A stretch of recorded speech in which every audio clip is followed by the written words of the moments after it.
So today I went to the library and got some books so I can read to the grandkids. I thought, well, maybe I could tape myself reading and send that to see how that works first.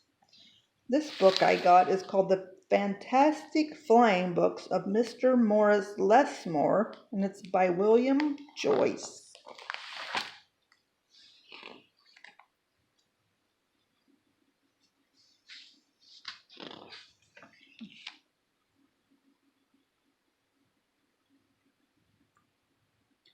Morris Lessmore loved words. He loved stories. He loved books. His life was a book of his own writing, one orderly page after another. He would open it every morning and write of his joys and sorrows, of all that he knew and everything he hoped for. But every story has its upsets. One day the sky darkened. The winds blew and blew.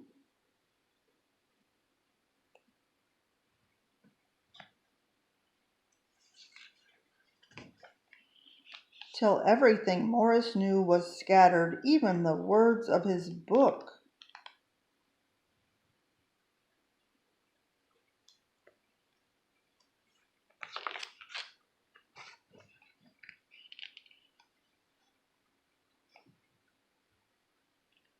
He didn't know what to do or which way to go, so he began to wonder and wonder. Then a happy bit of happenstance came his way. Rather than looking down, as become his habit, Morris Lessmore looked up. Drifting through the sky above him, Morris saw a lovely lady. She was being pulled along by a festive squadron of flying books.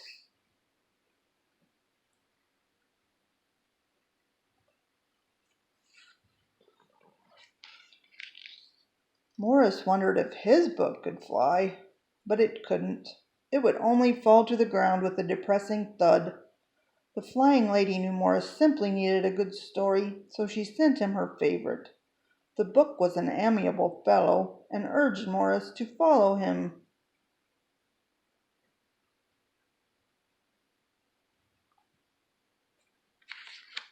Who is that amiable fellow in the book? The book led him to an extraordinary building where many books apparently nested. I guess if they fly, they would nest.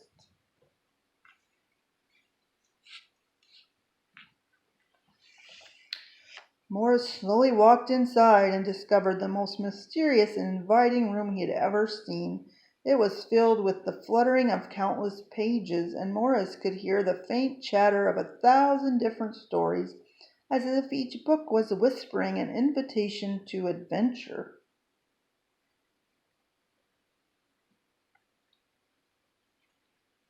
Wow.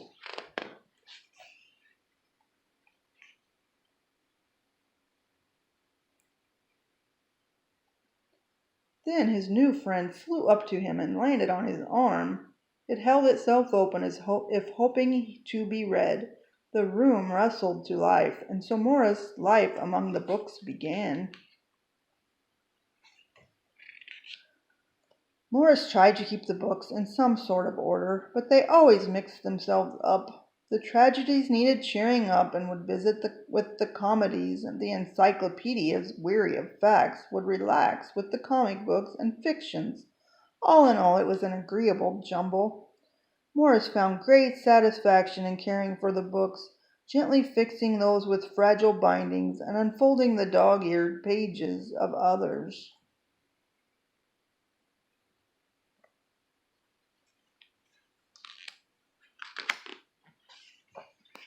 Sometimes Morris would become lost in a book and scarcely emerge for days.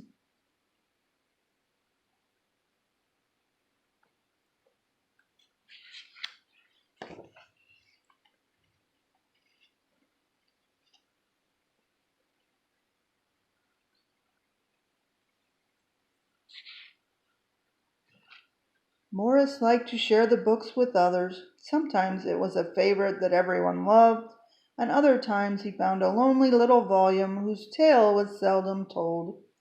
Everyone's story matters, said Morris, and all the books agreed.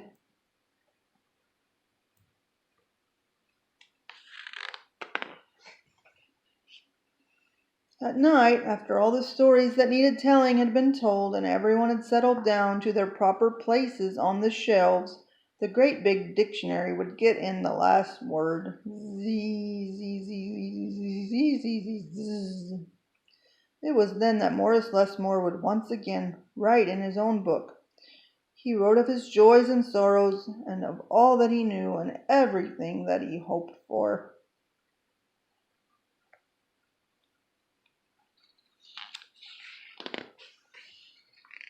The days passed.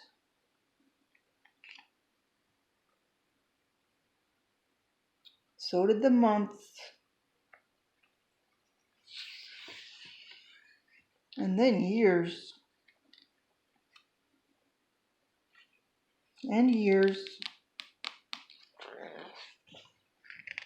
And Morris Lessmore became stooped and crinkly, but the books never changed. Their stories stayed the same. Now his old friends took care of him the way he had once cared for them, and they read themselves to him each night.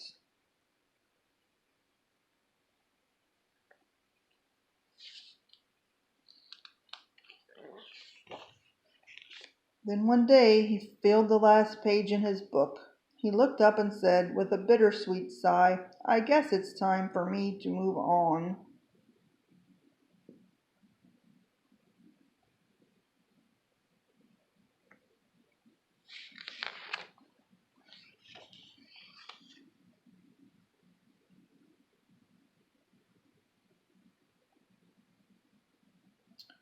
The books were sorry, but they understood. Morris put on his hat and took his cane. As he went to the door, he turned and smiled, then waved goodbye. "I'll carry you all in here," he said, pointing to his heart. Grandma said, "That's where I carry my grandsons, Elijah, Avery, and Logan." That's not part of the book. Grandma just added that.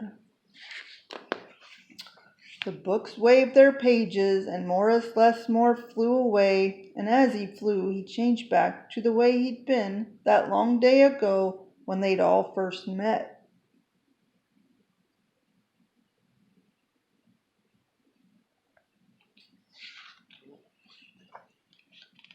The books were quiet for a while, then they noticed that Morris Lessmore had left something behind. "It's his book," said his oldest friend.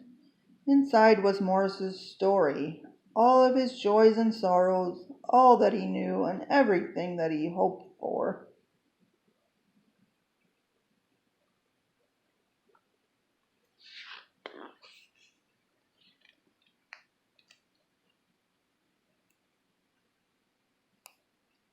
Then the books heard a small expectant sound. There in the doorway was a little girl. She looked around with wonder. Then something fantastic happened. Morris Lessmore's book flew up to her and opened its pages. The girl began to read, and so our story ends as it began.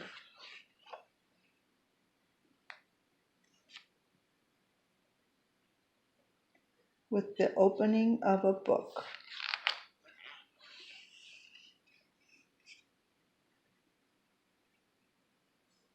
The end. I love you.